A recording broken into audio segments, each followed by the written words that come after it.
নমস্কার বন্ধুরা, দীপালি সাহা কিচেনে তোমাদেরকে সবাইকে ওয়েলকাম।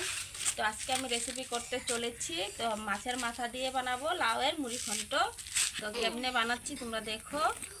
আমি লাউটাকে কেটে নিচ্ছি। আমার ঘরে লাউটা আগের থেকে কাটা ছিল, মানে আদাটা খাওয়া হয়েছিল আর আদাটা খাওয়া হয়নি। তো আমি লাউটাকে প্রথমে ছুলে নিচ্ছি। আর লাউ ঘন্টটা মাছের মাথা দিয়ে কিন্তু খুব ভালো লাগে খেতে। তো আজকে আমি ভাবলাম তোমাদের সাথে অল্প শেয়ার করি। লাউটা বড় হলেও কিন্তু একদম কচি আছে, খেতে ভীষণ ভালো লাগবে। আর লাউয়ের যে জাতটা খুবই ভালো, জল দেওয়ার প্রয়োজন হবে না, এর থেকে অনেকটা জল ভরা যাবে। তো লাউটাকে আমি ছুলে ভালো করে ধুয়ে নেব, তারপর কুচু করব। ব্যস্ত আছিস না? হবে, ঠিক আছে।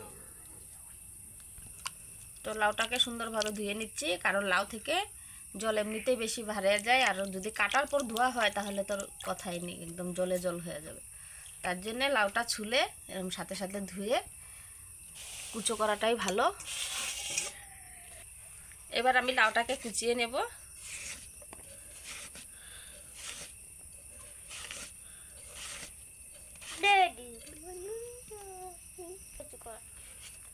তো লাউটাকে আমি কুচিয়ে নিচ্ছি, দেখো একদম মিহি হয়নি। খুব একটা মিহি করলে তো পুরাই গলে যাবে। তো একটু বড় বড় সাইজে করব, একদম ছোট করব না। তো মিডিয়াম সাইজের করে আমি কুচি করে নিচ্ছি। তো দেখো বন্ধুরা, এরকম সাইজ করে আমি কুচি করে নিচ্ছি। আর সম্পূর্ণ লাউটাকে আমি কুচি করে নেব এভাবে। তাতে চলে যাব। দেখো সম্পূর্ণ লাউটা আমি কুচিয়ে নিয়েছি। তো বন্ধুরা, আমি কড়াই বসিয়ে দিয়েছি। এর মধ্যে কিন্তু মাছের তেল ভাজি করেছিলাম, সেই কড়াইতে আমি রান্না করছি। তো এবার আমি দিয়ে দেব পরিমাণ মতো তেল। সরষের তেল ইউজ করছি।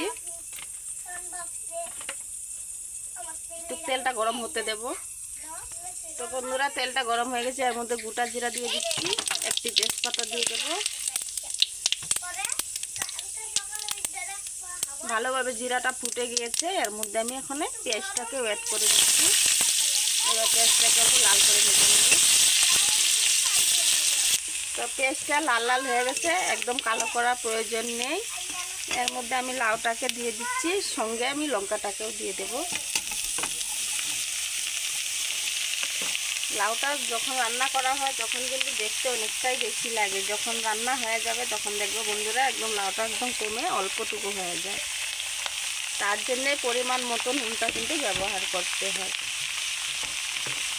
লাউ সবজিতে নুনটা বেশি হলে কিন্তু খেতে ভালো লাগে না। আর এবার আমি দিয়ে দিচ্ছি পরিমাণ মতো নুন।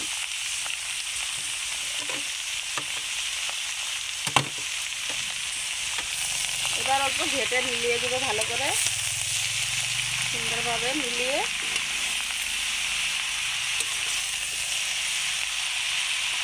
লাগার জন্য অল্প অসুবিধা হচ্ছে, কিন্তু ছোটো করাই, কিন্তু অল্প পর আর অসুবিধা হবে না। তখন লাউটা কমে যাবে, যখন জল ভরানো শুরু হবে তখন লাউটা কিন্তু অনেকটাই কমে যাবে। এবার লাউটাকে আমি একটু ঢেকে রেখে দেবো, তাতে লাউটা একদম কমে যাবে নিজে নিজে। তো বন্ধুরা, 5 মিনিট ঢেকে রেখে দিয়েছিলাম। এবার আমি ঢাকনাটা উঠিয়ে দেখবো কতদূর কী হয়েছে। তো দেখো বন্ধুরা, লাউ থেকে কতটা জল বেরিয়ে গেছে আর লাউটা কতটাই কমে গেছে। এক কড়াই ছিল আধা কড়াই হয়ে গেল।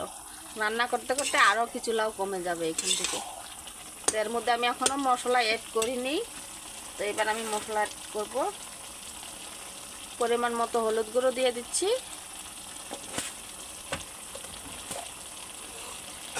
আধা চামচের মতন জিরা গুঁড়ো দিয়ে দিচ্ছি।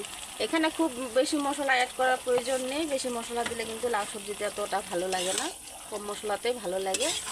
তো আমি লঙ্কা গুঁড়া দেবো না। তোমাদের যদি মন চায় লঙ্কা গুঁড়ো দিতে পারো। তো আমাদের এতটা লঙ্কা গুঁড়ো খাওয়াও হয় না খুব একটা। লঙ্কা গুঁড়োটা খাওয়া কিন্তু বিশেষ ক্ষতিকারক শরীরের জন্যে। তো আমি তার জন্যে আমি লঙ্কা গুঁড়োটা খুব একটা ইউজ করি না। মানে যেখানে না দিলে না চলে সেই জায়গাতেই ইউজ করি। তো লাউ সবজিটা এমনি কাঁচা লঙ্কা দিয়ে ভালো লাগে। এবার ভেজে রাখা মাছের মাথাটাও এর মধ্যে দিয়ে দিচ্ছি। আর এখানে মাছের তেল আছে কিছুটা, মানে দুপুরে খেয়েছিলাম, আর বেশ কিছুটা মাছের তেল কিন্তু রয়ে গেছিলো। সেটা আমি এভাবে নষ্ট করব না। আর মাছের তেল ঠান্ডা হলে খেতে ভালো লাগে না, তার জন্য আমি লাউ ঘান্টতে এই মাছের তেলটা ইউজ করছি। এটা ফ্লেভারটাও সুন্দর এসে যাবে। আর মাছের তেলটা অল্প তিতো নাই, তিতো হলে কিন্তু দেওয়া চলবে না, কারণ লাউ ঘন্টটা না টেস্টটা চেঞ্জ হয়ে যাবে। তো তিতো নাই বলেই আমি কিন্তু দিয়েছি মাছের তেলটা। কিছু কিছু মাছের তেল কিন্তু অনেকটা তিতো হয়ে যায়, সেই ক্ষেত্রে দেওয়া চলবে না।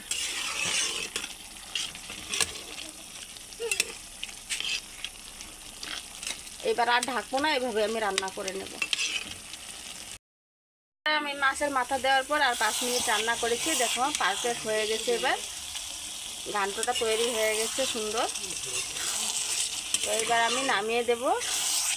দেখতে দেখতেই কিন্তু রেসিপিটা সম্পূর্ণ হয়ে গেল। তা আমার রেসিপিগুলো তোমাদের কেমন লাগে একটু কমেন্টে বলো প্লিজ। আর আমার চ্যানেলে যদি তোমরা নতুন হয়ে থাকো সাবস্ক্রাইব করতে ভুলো না। এরকম মজাদার রেসিপি তোমাদের জন্য আমি প্রতিনিয়ত নিয়ে আসবো, আর রেসিপির সাথে তোমরা থেকো। আজকে রেসিপি শেষ হলো এখানে, এবার আমি নামিয়ে দেব। তো বন্ধুরা, আমার মাছের মাথা দিয়ে লাউ ঘন্টটা একদম সম্পূর্ণ হয়ে গেল। তো দেখতে দেখতে দেখো রান্নাবাড়ি পুরো কমপ্লিট হয়ে গেছে। আর দেখো কতটা সুন্দর হয়েছে। এটা কিন্তু গরম ভাতের সঙ্গে একদম ভীষণ ভালো লাগবে। তো কখনো কখনো ঘরে মাছের মাথাটা তো এইভাবে সবাই খেতে পছন্দ করে না, আর অনেকে লাউ খেতে পছন্দ করে না। তো লাউ দিয়ে যদি এইভাবে মুড়িঘণ্ট রান্না যায় তাহলে কিন্তু সবাই খেয়ে নিব একদম আঙুল চেটে পুটে। তো আমাদের ঘরে তোমাদের দাদাভাই যে সেরকম একটা লাউ পছন্দ করে না, তার জন্য আমি মাছের মাথা দিয়ে করে থাকি। তো এভাবে মাছের মাথা দিয়ে লাউ মুড়িঘণ্ট করলে কিন্তু মাছের মাথা দিয়ে খুব খেতে ভালো লাগে। তো অতৃপ্তি সহকারে খেয়ে নেয়। তো তোমরা ঘরে এইভাবে একবার ট্রাই করে দেখো, লাউ দিয়ে মুড়িঘণ্ট কিন্তু ভীষণ ভালো লাগে।